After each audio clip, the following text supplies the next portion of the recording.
Thank you so much, everyone, for joining us today at our cataloging roundtable, the last one of the year. And just a reminder that in the new year, we will be switching the time up between meeting in the afternoons at 1 o'clock and meeting at our usual time in the morning at 10 a.m. All of that information will be reflected on the Technical Services webpage on the Department of Libraries website. We do have an agenda today, as always.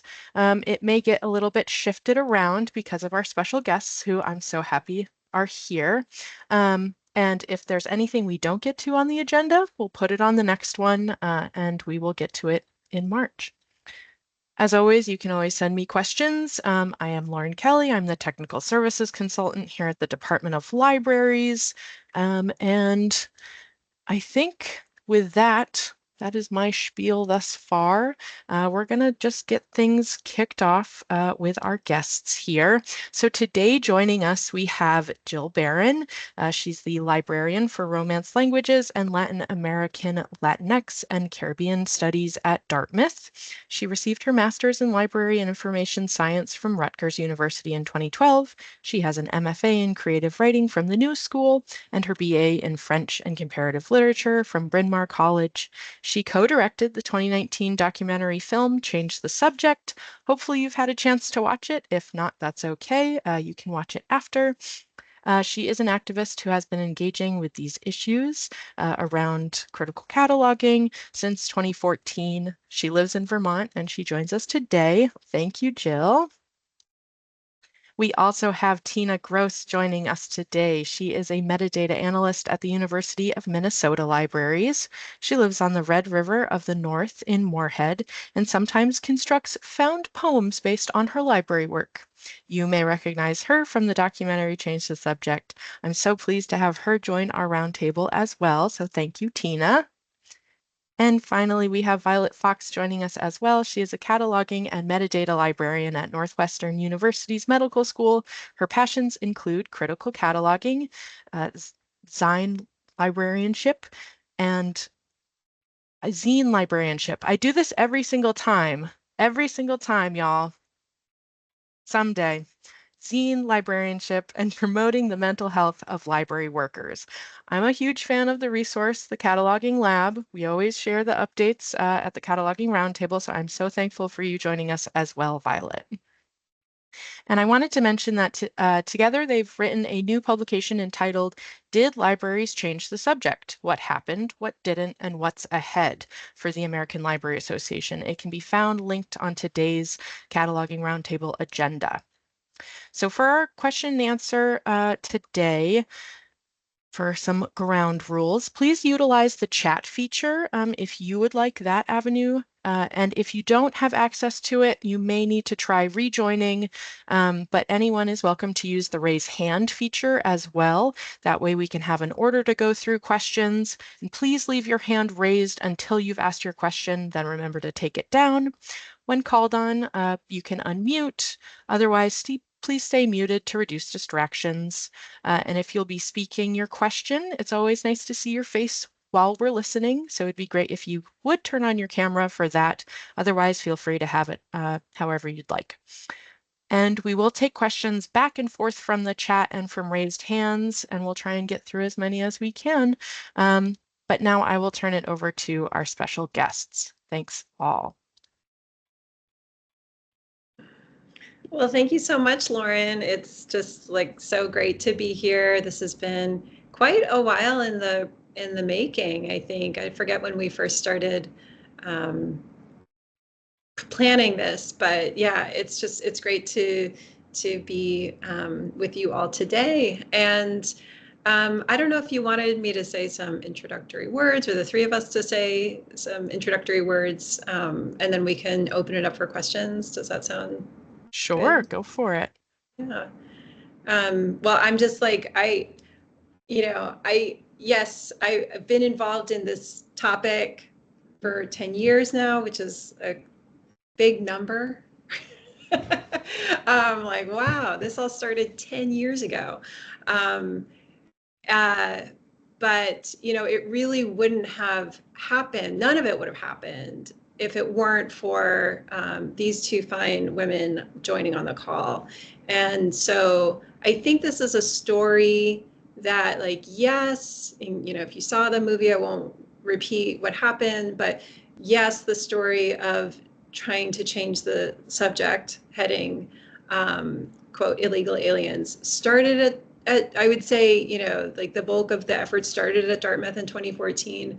But it was really because of Tina's advocacy and work at the American Library Association level that got it the national attention that it ended up having. And so just like, and then Violet has, been just so instrumental in keeping attention on the topic and using her voice and her platform and her power to maintain pressure. And so, yeah, I'm just thrilled that they could both join us. They're really like giants in the field and good friends. And yeah, so I'm going to turn it now over to one of you to keep up the introductory remarks.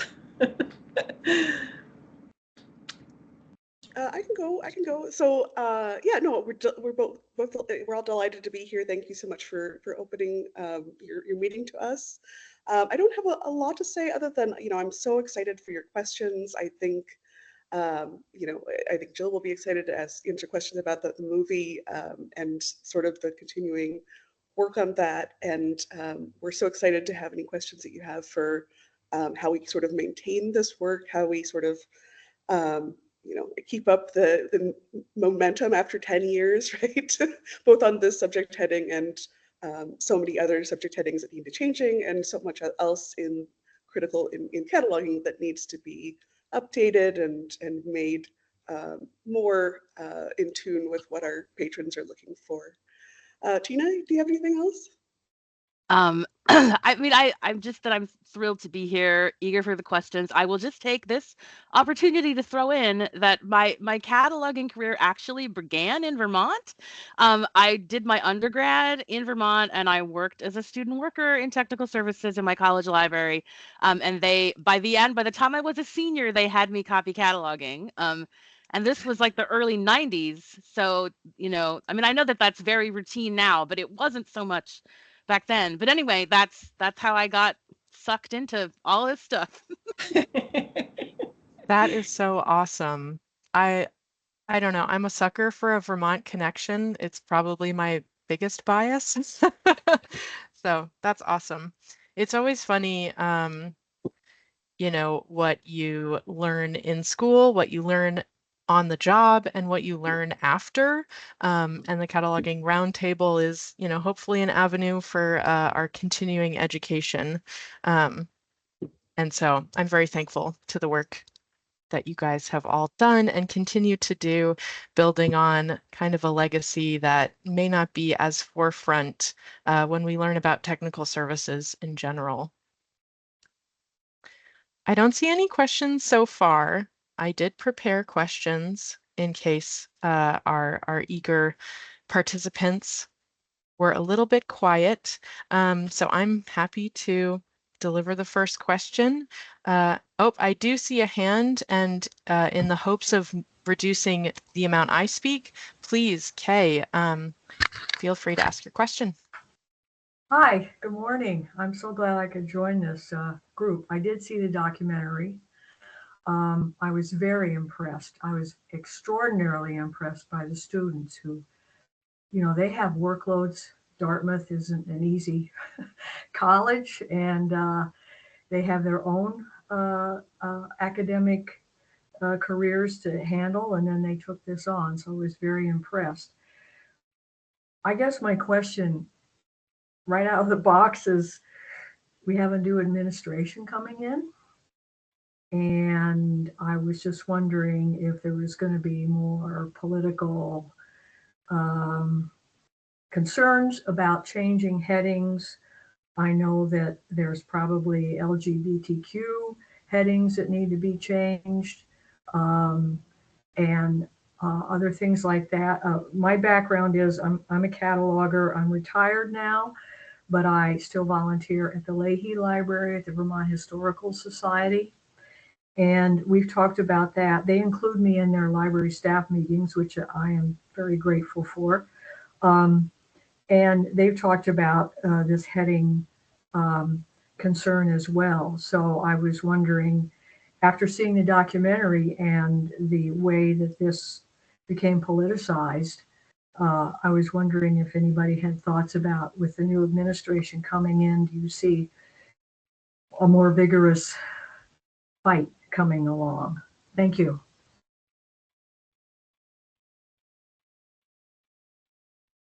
I'm going to, Violet, do you mind taking that one? Yeah, unless Tina has something right off. So I'll talk about, I mean, yes, it's certainly going to be a challenge with the new administration. Um, the new administration will be interested in dismantling many services and programs of the United States, and probably, luckily for us, cataloging is not on their radar necessarily. That's not necessarily true of all politicians. As we know that Ted Cruz especially keeps an eye on what especially this anything related to illegal immigration, those sorts of headings. It's his special pet project that he apparently has like an intern just checking the Google results to see what sort of news comes out. So that's wild. Yeah, so I would say that LC is probably bracing themselves for more like increased scrutiny of what they do. They have always tried to hew very closely to the idea of neutrality in order to reduce the amount of fights that they get into. They desperately don't want to be in the middle of a political brouhaha like what happened in 2016 with this heading. So we can maybe expect a little bit more reticence from LC to get in the middle of any sort of political-esque, dilemmas. That said, there are many good people at LC who have been hired, especially in the last few years, who are interested in making these changes. So we see, LC isn't necessarily, like an adversary for us. It's a partnership, and sometimes we from the bottom have to push a little bit, right? And we have to see what LC is sort of open to and willing to, willing to do. So especially with the gender and sexuality funnel, who is doing a lot of work, I'm going to put their link in the chat just so you can learn more about the work that they're doing.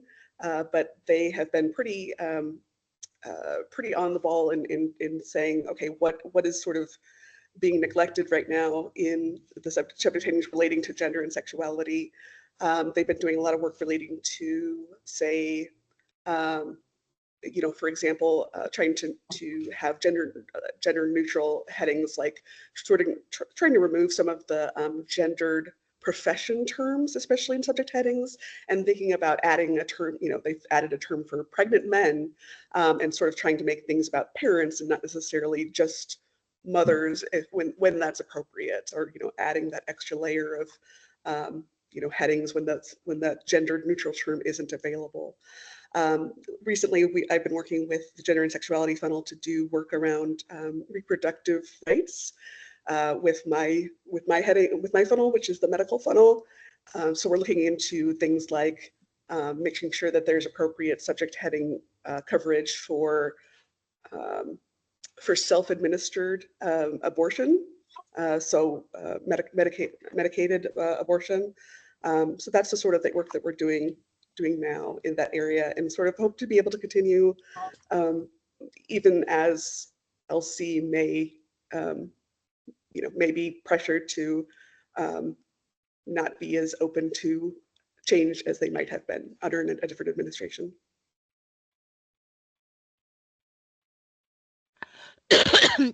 Sorry to cough. Turn my microphone on and cough. Great move, Tina. I just wanted to add, and this is a little bit of a broader political thing, but I think there's sometimes a tendency when we see the kind of randomness and arbitrariness of the attacks that come from the right-wing forces that are represented by the incoming administration, that if you can just like stay out of their sight and like not get attention, that will somehow protect you from being focused on. And I understand why people think that sometimes, because if you, I mean, just to pick a completely random example, the whole thing about Haitian immigrants eating dogs and cats, like you never know what random thing they're going to focus on and like blow up into a huge, horrible issue. And like it might be you and it might not be. But the thing is that I don't think that we can protect ourselves by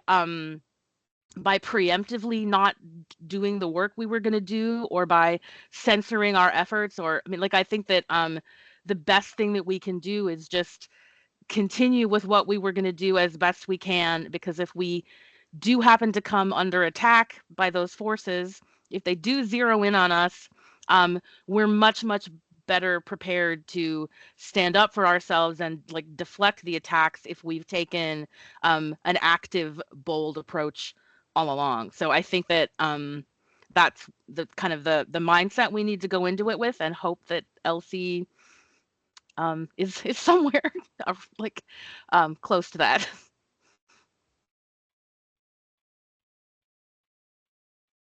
Awesome.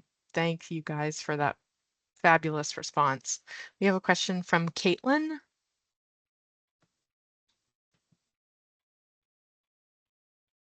Hi, I did watch the documentary, and I thought it was really powerful and interesting. And thank you guys for being here.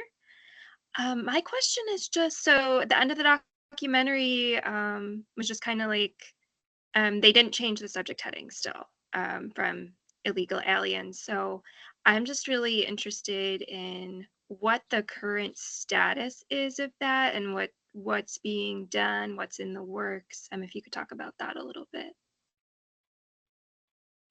Thank you. Tina, do you want to go? Or That's fine. I'm like, any of us could talk yeah, about we that. definitely could. Yes. So the Library of Congress did finally change the subject heading a couple of years ago, but not in the way that the library community was requesting. So they took illegal aliens and replaced it with a combination of non-citizens and illegal immigration. So the I word, the stigmatizing I word, illegal, is still part of the LCSH. It's just that now it refers to an action instead of referring to people, which, is an improvement, but it's not really sufficient. It's still stigmatizing and it's still a problem. And so we're continuing to organize and do things as we can. And I think the writing of this book chapter that Jill just linked was a part of those efforts. But I mean, I think at this point, the Library of Congress still, like, they consider the matter closed. I think they're not very interested in looking at it further. And so I don't think that we don't consider it closed though. But I think we've had to realize that like getting additional changes is going to be a very long haul. That's going to take some years probably of like gathering the support and sort of the consensus in the library community. So I would say that's where our efforts are focused now. And I'll let Jill or Violet pick up from there. No, that's great, and the chapters really do bring us up to date. But just talking about a little bit why we don't, as Tina mentioned, that we don't think that the illegal immigration heading was like an upgrade at all, and in fact there was lots of things that made it worse, especially for cataloging librarians trying to parse out which heading to assign. So I just dropped a little link about how, like how we think, I mean, when the impetus to originally change the illegal aliens heading happened, it was to, not just the aliens part, but it really was about dropping the I word, the illegal, because that is dehumanizing language. We don't describe any other act as, describe people generally as illegal, and we don't necessarily assign legality to their actions without due process in the United States. That's how we should be rolling. So we did put together a little page which I've linked that sort of says, this is why it's still inappropriate to be using illegal immigration, and partly that's because catalogers are right now are placed in this position of having to say, okay, well, the immigration in this book is illegal, or this book is legal. No, that's not our job, right? I mean, that's the job of a judge. And I'm not saying, I'm not saying that to be cute or anything. I mean, literally, like things like asylum, like those are matters for the, for the law system to figure out whether someone has, appropriate rationale for being granted asylum. That really is not something catalogers should be in the middle of. And so that's why we continue to think that even the headings after they've been changed are not appropriate, and that we still need to work to change this, even though, as Tina said, Elsie is sort of tried to wash their hands of it. I do want to just ask a question of the two of you, which is that I don't, and I'm sure everyone on the call noticed in the recent election cycle, just the sort of almost the swinging back of the pendulum to this more divisive and dehumanizing language was just like really shocking to me. And of course, not surprising. I mean, it is a tactic. Apparently, it was an effective tactic. But I just wonder, with the sort of the current political state of things, if when you see even the New York Times is using the I word, right, to describe a form of immigration, right? It's like it is hard to sort of maintain the pressure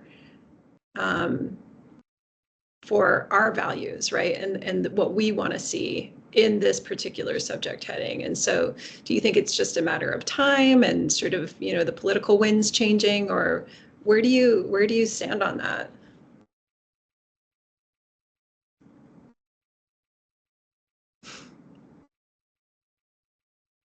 We're going to be like, no, you go. No, you. I mean, I think that the political winds are very strongly influenced by activism and by movement activity that happens. So I think that whatever the Trump administration does to pursue its announced mass deportation policy, there's going to be massive, massive grassroots organizing all around the country by immigrant groups and their supporters to defend themselves, to prevent all the different kinds of attacks that are likely to happen. And I think that's where I really put my hope, is that when a big protest movement or sort of direct action stuff happens on a mass scale and makes the news, that has a tremendous power on public opinion. And I think, like just like remember how everything shifted in terms of people's awareness or concerns about racial justice during the uprising after George Floyd's murder, and which isn't to say that that was sustained in the way that it obviously needs to be, but I think that it's just a good example of how when people see lots of other people taking action and standing up, like that is what causes that kind of empathy and interest to spread. And so that's really what I hope happens.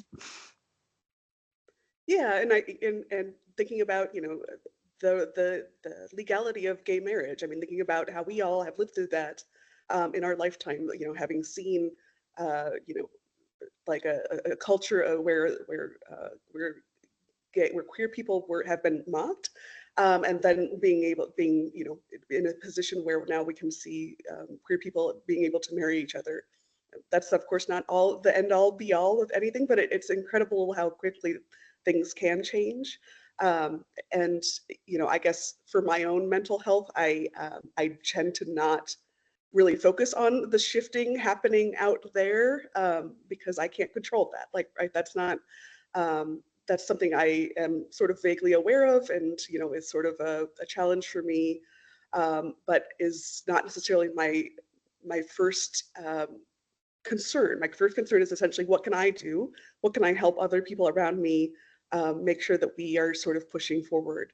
I can try to make change in cataloging and sort of encourage people to do that. And also I can show up to protests. I can, give money to people who are, worried about, being able to, defend themselves in case of deportation, um, you know, rights, that sort of thing. So I can donate to charities that are, important in doing the sort of work that I think is necessary. So I really am for my own sake, sort of checked out of a lot of the like shifting winds of like whether, the majority of Americans think this or think that. I just am sort of more focused on what I can do, and what I can encourage other folks to do. Thank you for that message of hope. Yeah.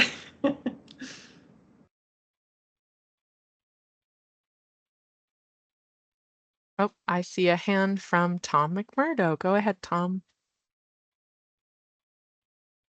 Oh, there I am. Hi, good morning. I just wanted to say that at the department and also in my personal life, I've been involved in conversations about anticipatory compliance, and this conversation is making me think about that. And um, I just wanted to say that leaders should continue to lead, and I want to say thank you for your leadership on this issue and your vitally important work. It's so important. So that's just a comment. So thank you. I do hope that either one of you or all three of you would talk about this idea of neutrality. And if you have thoughts on neutrality, because I think there's such an underlying thread of how that impacts kind of what we're after. So I'd like to zoom out and have your thoughts on the concept of neutrality in our work, if you don't mind.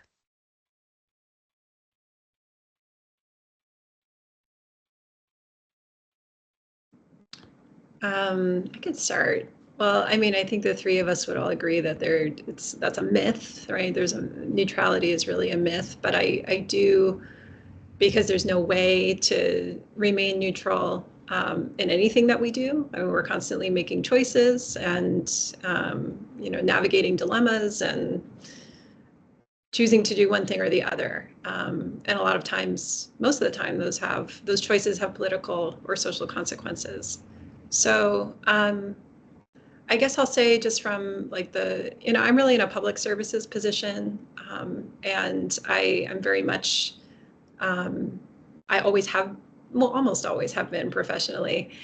Certainly at Dartmouth I have been, and I can sort of understand the aspiration toward neutrality, in that you want everyone to feel welcome in the library, right?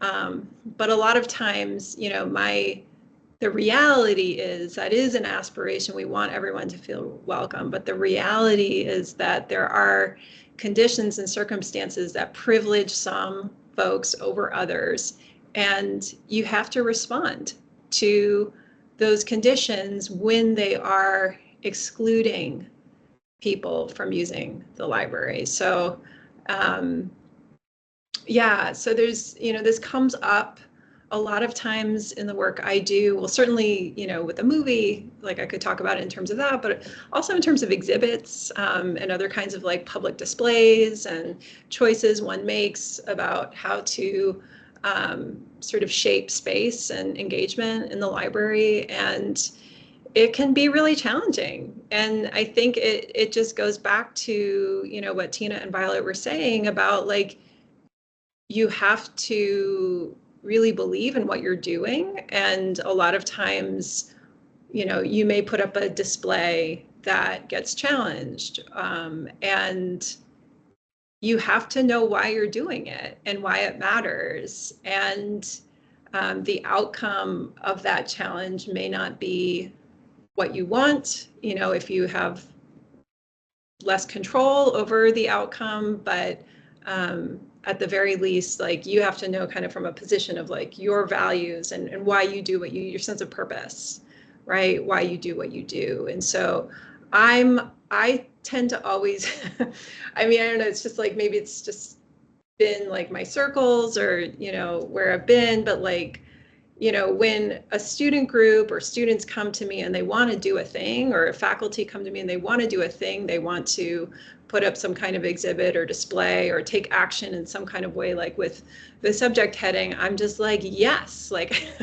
I'm like, yes, you want to work with me to do that? Like, that's awesome, right? Because that means you see me, you see the library as relevant to your life and to the community. And I want you to feel, you know, that the library sees you. And so, and sometimes that's risky work, you know,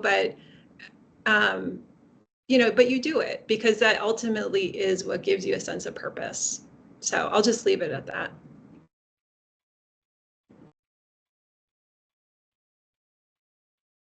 Tina, can I make you go next?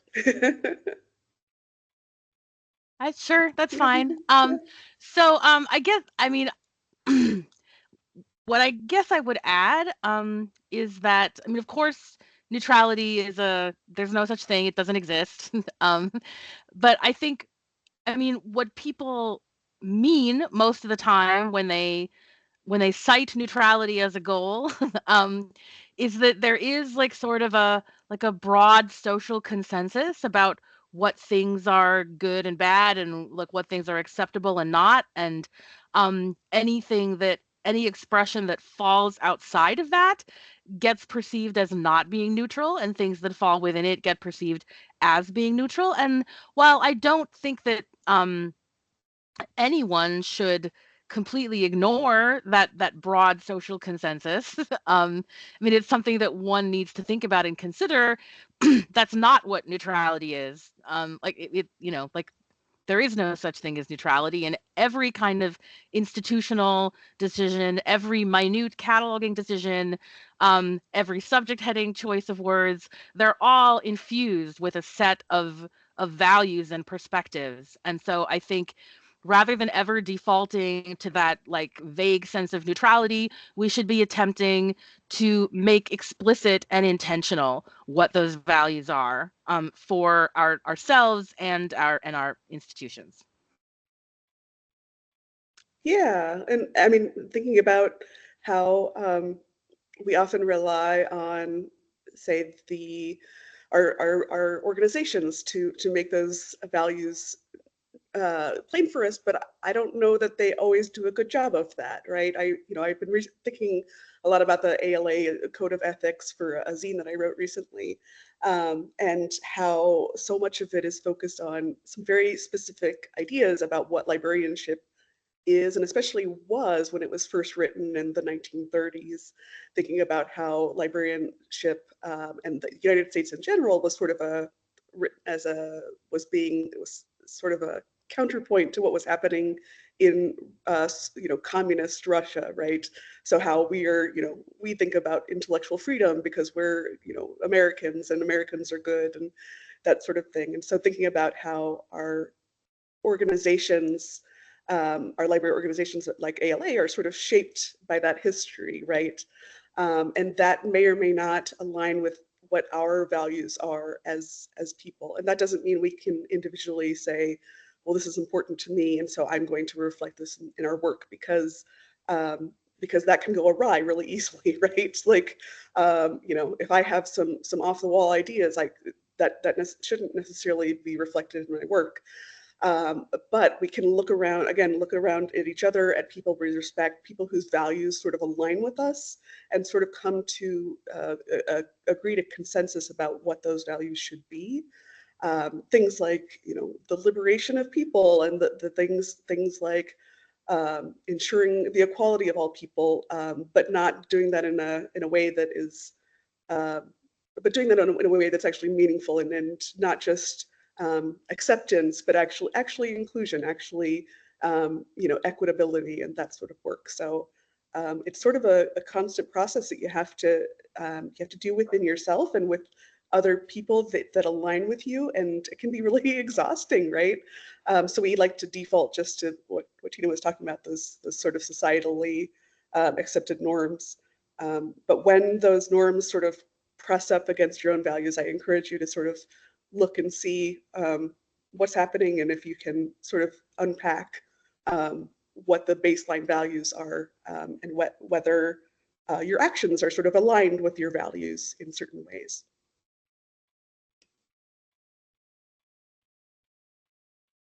That's all amazing tidbits and really actionable wisdom from all three of you that I so appreciate hearing, and I know our participants appreciate hearing it as well. One thing that comes to mind concretely with those, we've been talking a bit about almost like who our stakeholders are, and trying to weigh missions and purpose, our purpose individually, but also our institutions. And it makes me think of how more and more institutions are having statements of potentially harmful content appearing in their catalogs. I know that Dartmouth has one. Jill, I was curious if you were involved in that process of coming up with what language would be used in that statement, or also Tina and Violet, if your institutions that you work at have those statements or would move to adopting a statement like that, and kind of what that process maybe would look like or does look like. So do you have any thoughts on those statements? Yeah, I think that the question of statements is something that really came on strong sort of in 2020 and after, right? In this sort of like, nationwide reckoning with racial justice, and the idea of like, what can we do? What can we do in our personal lives? What can we do in our work lives to do better, right? To recognize these things. And so I don't remember exactly how it came about at Dartmouth, but I actually wasn't that involved. I think that statement was actually coming more out of our special collections unit in the libraries. And so total, props to them, kudos that they wanted to do that and did do that. And it's certainly, an action that you have seen in a lot of institutions, a lot of libraries. So not necessarily a unique kind of act, but a good thing to do. I will say that I have been more involved with our library system provider, which is Ex Libris. And so they are sort of one of like the big technology vendors especially for academic libraries. I don't know if they do so much work with public libraries, but really it's like our catalog and sort of the business processes are all built on their systems. And one thing that I have been really keen on doing is adding a contextualization tool to each catalog record, just so that it would give the institution the opportunity to give more information in like a separate page about what users are seeing when they look at the metadata in a catalog record. A lot of that metadata is, derives, especially for journal articles and things of that nature, derives from publishers. A lot of it's probably increasingly produced by AI.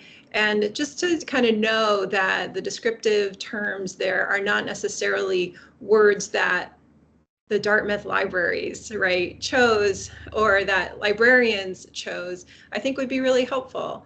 A lot of times there's really like funky stuff in there and you're like, what is happening? It's like a big word soup, you know? And so that's something I've been working on at that level, because that would, you know, impact all ex libris public interfaces.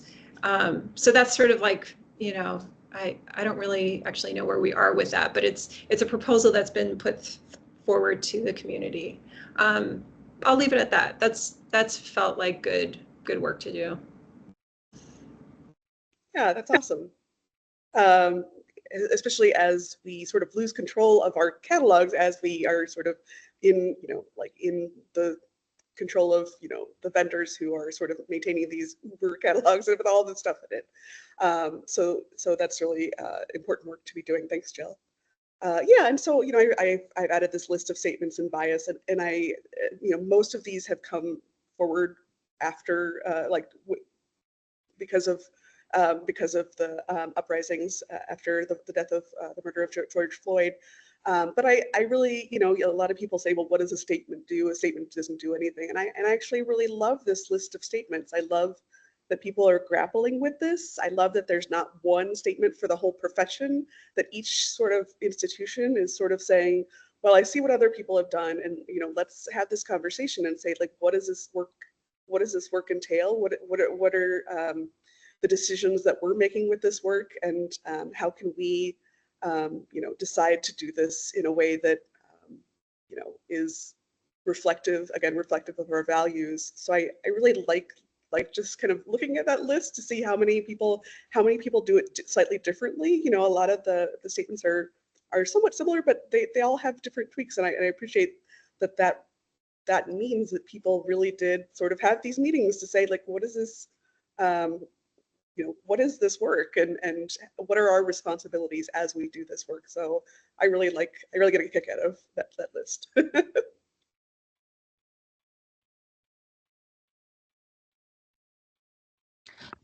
I don't really have anything to add. I have not been involved in the creation of one of those, because like my current job, I've only been there about a year and a half, and the one that the institution has was already in place when I started. So I honestly don't know like what the process was to get it there, but I'm very glad that they have it.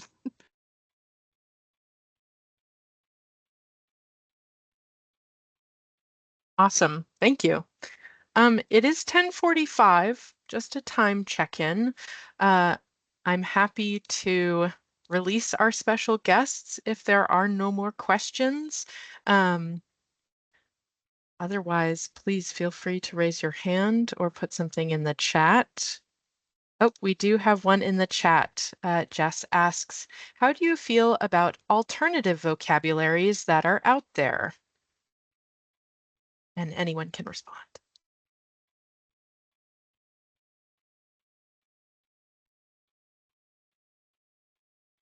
Yeah, so I can answer this. I was looking up I have on the cataloging lab, I have a list of alternate vocabularies, so I'll put that link in the chat. So, you know, I think it's wonderful that the use of alternate vocabularies, you know, anything we can do to sort of,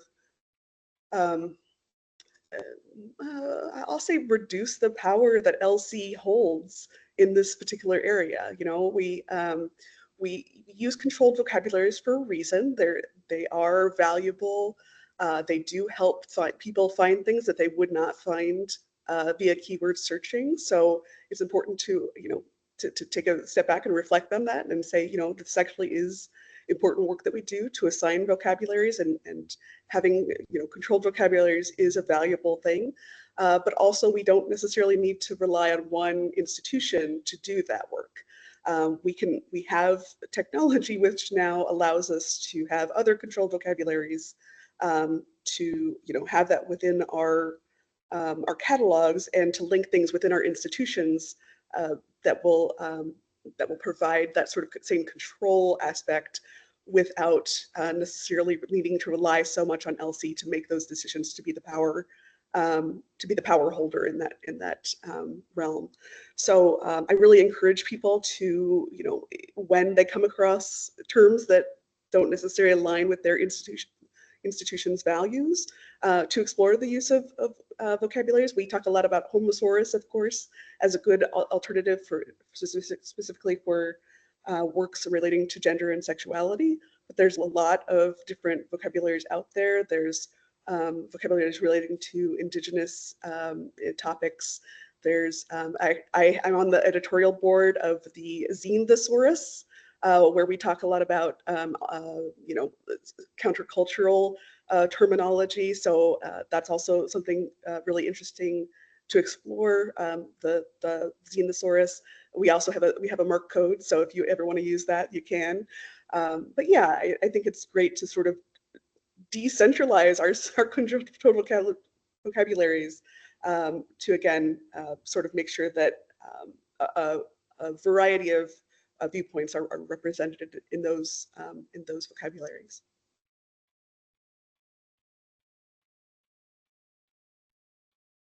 The only thing that I would add is that I think if sometimes people are don't know where to get started in terms of doing quote critical cataloging work, and of course there's all kinds of possibilities, but one of them is definitely to take a look at a particular like part of your library's collection and retrospectively enhance those records with an alternative vocabulary that's relevant to the subject area, and that can be a great project because it can occur on many different scales. Like it can be a fairly small thing, but it's still very helpful for users. So I just wanted to throw that in.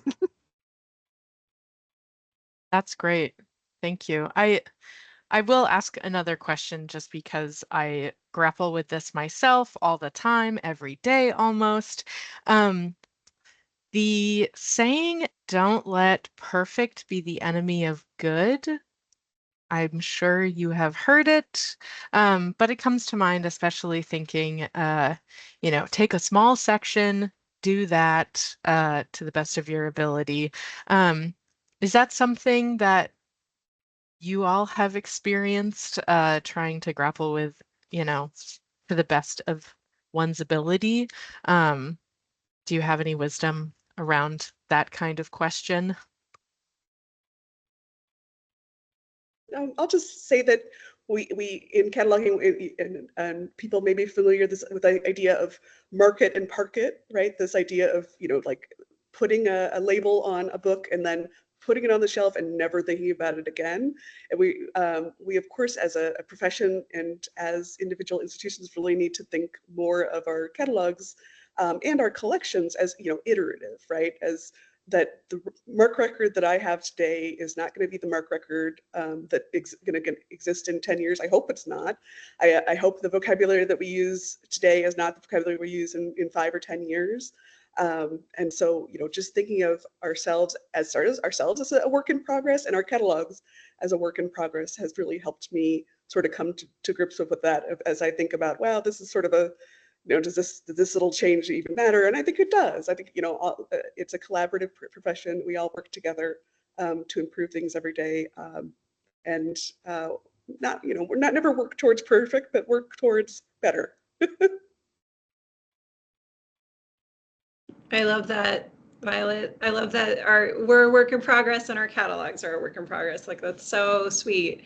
I'll just add like a little anecdote, which is that I've been involved at Dartmouth in a digitization project where I'm digitizing items out of an archival collection that had like minimal description, minimal. And I know in archives, at least in archival education, there's this idea of more product, less process, right? Where it's like, you just like MPLP, right? You just like push through processing an archival collection because you don't want to get like in the weeds, or you don't get lost. Well, the project I've been working on has quite literally been the opposite, right?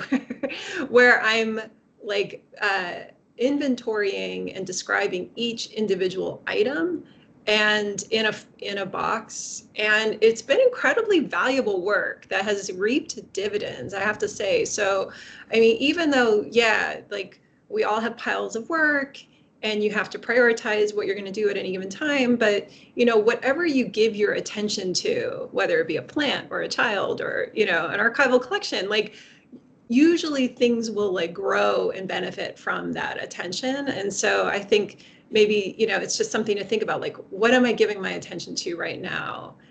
Where do I need to be giving my attention? It's probably a question we could be asking ourselves like every week. But yeah.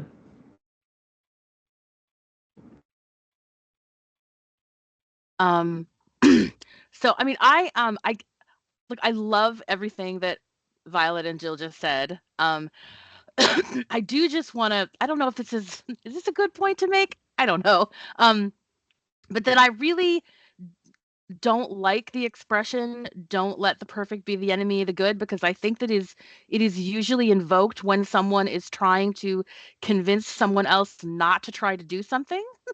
That's usually the context that it comes up. And so while I mean I don't like that's not a expression that I would ever use. I like this the positive part of the sentiment behind it. I'm gonna connect to a like an inspirational sort of anecdote or quote that has stuck with me over the years. And so I think some people may know who Mariam Kaba is a writer and activist, and she's most known for prison abolition advocacy. And she's also a librarian, like became a librarian fairly recently. And she was speaking as like a keynote speaker or something at and I wish I could remember what it was. I'm sorry. It was some library event that I was attending. And she was talking about this sort of issue. And spoke about her determination just to be like, I am going to take my tiny, inadequate, imperfect contribution and add it to the pile. Like that's the way that I see my work. And that's been a really productive and helpful way of framing for me, because you know your contribution doesn't have to be massive or perfect, but you have to contribute to the I mean, I guess the pile is maybe not the most romantic way, but you know what I mean.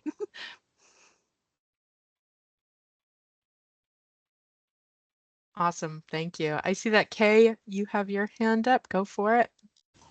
Yes, thank you. To address this, as a volunteer cataloger at the Leahy Library, I don't do archival cataloging, but I do the serials and regular books, and sometimes they might be 200 years old, and sometimes they may be more recent.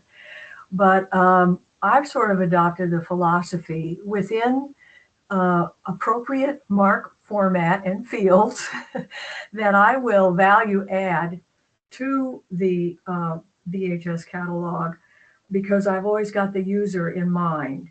And if something needs to be stuck in there, even if it's a 590 note or a 500 note or a 690, one of our own little subject headings that we put in the record, I will do it. And my philosophy has been, you don't have to necessarily take just what's in copy cataloging and OCLC. You can make it better for your own clients, and it's your catalog.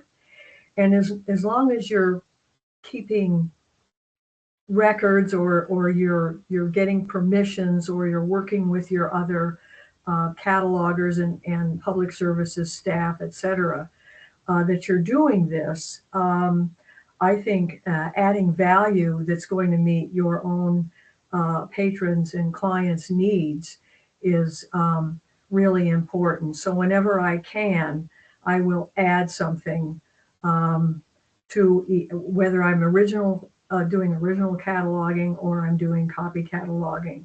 But I think it's really important to just keep your users in mind and help them as much as you can, because a lot of searching now is done keyword. And if you can get a word in there that somebody's going to think might use and will bring up information, I think that's what's important. So thank you. Thank you, Kay. That reminds me so much of what Jill has stated about purpose.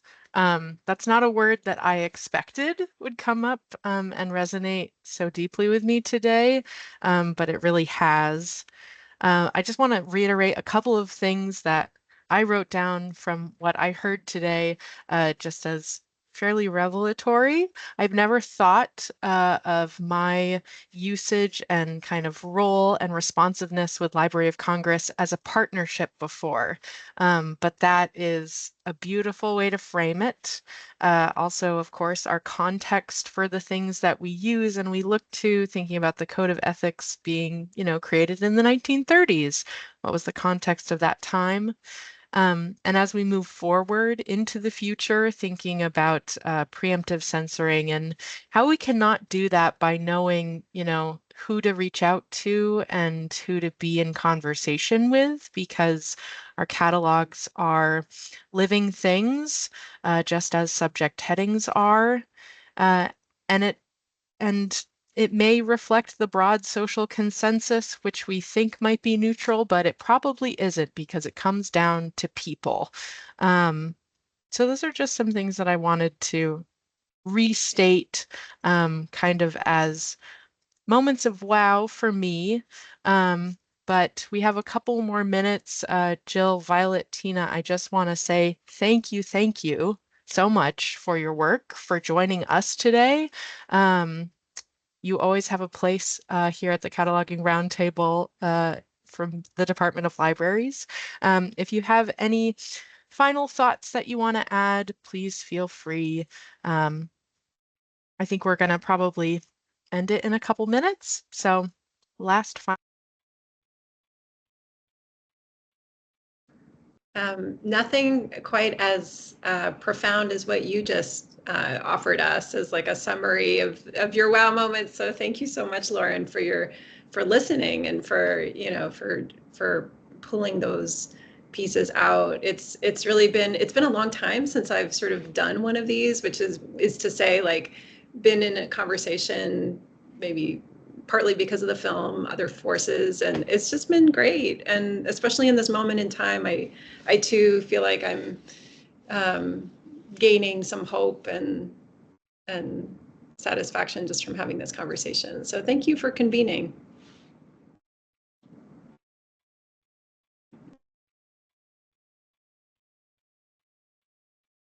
All right, it is just about time.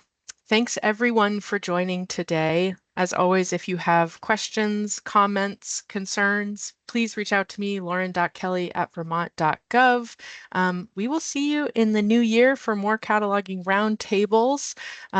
For now, I'm going to stop the recording and I will put it up with our agenda with all the links that we've mentioned in the chat today so that you can access them easily on the technical services webpage on the Department of Libraries website. Thanks, everyone, and I hope you have a great end of the year.